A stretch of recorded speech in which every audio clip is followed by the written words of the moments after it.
Morning everyone, thanks for joining us. Just wanted to make some comments on what was heard in a London court overnight. Comments or allegations that would appear to be outlandish and made by a person of dubious repute. And I note that many of the comments that were heard overnight have already been rebutted by various people. I respect the fact that legal proceedings are ongoing in regard to this matter, and so I need to be somewhat careful about what I say. But in a general sense, and as a starting point, one of the things that I would like to say is that Cricket Australia has a very strong view about corruption, and that is there is no place for corruption in our sport. And if there is one skerrick of credible evidence against Australian players, then we will work with the ICC to ensure that that is investigated with vigour. In respect to the ICC, I note that they have a very sophisticated anti-corruption unit, a unit that has numerous members on its staff who work and attend international cricket matches everywhere in the world. Every cricket match in the world has anti-corruption staff at it, monitoring the activities of players, officials and others. To that end, we haven't been able to speak to the ICC overnight. Obviously the time zone makes that a little bit difficult, but we'll certainly make contact with them very quickly once they wake up this morning. The other thing I'd like to say is that I think these sweeping statements unfairly malign Australian cricketers. As I say, if there is one skerrick of evidence, we will investigate Australian players. But in my dealings with the ICC, I'm very confident that I would know and I would understand if there were concerns about Australian players or allegations about players or investigations afoot in regard to Australian players. I have heard none of that. The ICC attend every single international cricket match with their anti-corruption unit, and there is nothing that I have heard to suggest that there are Australian players who are of interest to them. Thank you. James, if there's no basis to these allegations, why do you think this gentleman would then choose Australia of all nations to go after and say that Australia's the worst? Oh look, I can't answer that. I can't say. I mean, he's made numerous comments overnight that have drawn in various people. So it's difficult for me to say why he would say Australia and not someone else. So at this stage, do you plan to sort of do nothing about it in terms of investigating or asking questions at all? Just wait to see the I think with the legal proceedings afoot, obviously we'll monitor as best we can what happens through this case. But certainly once the case concludes, we'll work closely with the ICC, and if there's anything that can be picked up out of that, and anything we need to understand, then we'll review what comes out of it and work with the ICC on that. James, it must be frustrating, to say the least, that you'd be standing here today on what seemingly is baseless allegations, but mud does stick sometimes.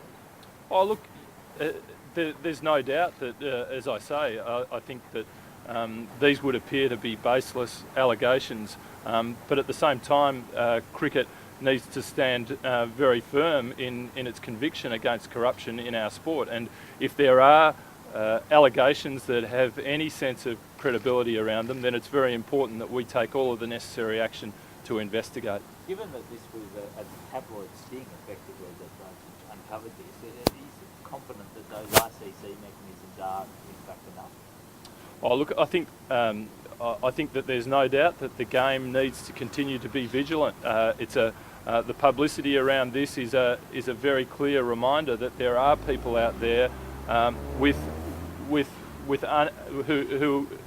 want to corrupt the game, who are looking to corrupt the game, and it's very important that we take a position to protect players and officials and the sport itself from being anything but a proper contest. During the World Cup, 2 of your players were accused of fixing. It's the time the ICC changed its no-comment policy to exonerate players who aren't under investigation.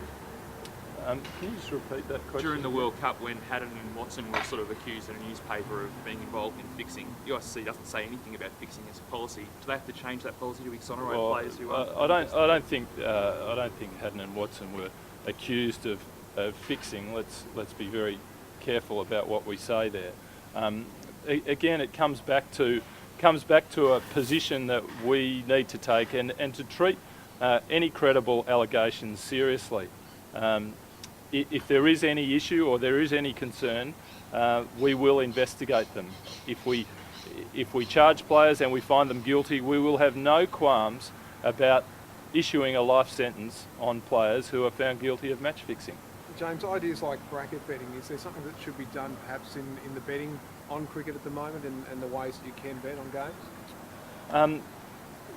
I think certainly here in Australia there are issues that are being handled very well, and certainly commend the action from that the federal government is taking in conjunction with the state sports ministers and attorneys general in progressing legislation that will see us in a much stronger position to clamp down on corruption and ensure there are no corrupt activities in our various sports. James, you obviously think these are baseless allegations?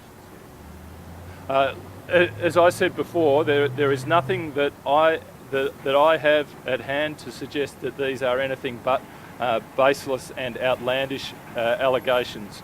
I'm very confident that through my dealings with the ICC, that if there was issues of concern or players who were being monitored or looked at closely, that I would understand more about that. The ICC have not told me of anything, and on that basis I'm very confident that these are nothing but baseless and outlandish. Two more questions, folks, and we need to move James along. Will you be seeking a chat with the ICC as soon as the time difference allows, or you'll wait for them to come to you if they've got any? Oh no, we will definitely be talking to the ICC later today just to understand that. Obviously this has come overnight. It's been heard in a courtroom. I understand the comments were recorded something like 12 months ago, so perhaps the ICC are aware of more. We'll try and understand a little bit more if we can. Have you talked to the players at all? No, I haven't spoken to the players today. One last question. So this is the first Yep. you've heard of it, is it, James, from the court proceedings? You hadn't heard of it previous? Certainly, that's the first. I only heard about it this morning, yeah. So I mean, obviously, we're responding to that today. And Joe, sorry, will you talk to the players at all, or there's no need, or how are you going to approach that? Look, I think what we'll do is once we've spoken to the ICC, we will get an understanding, and I mean, I think the players generally will give them an update in whichever way we see fit. It might be just sending a message through to them, or players are in different places at this time. Some are on their way to South Africa or in South Africa, and others are playing Shield games and other things today. Thank you very much, ladies and gentlemen. Thanks everyone. Cheers. Cheers.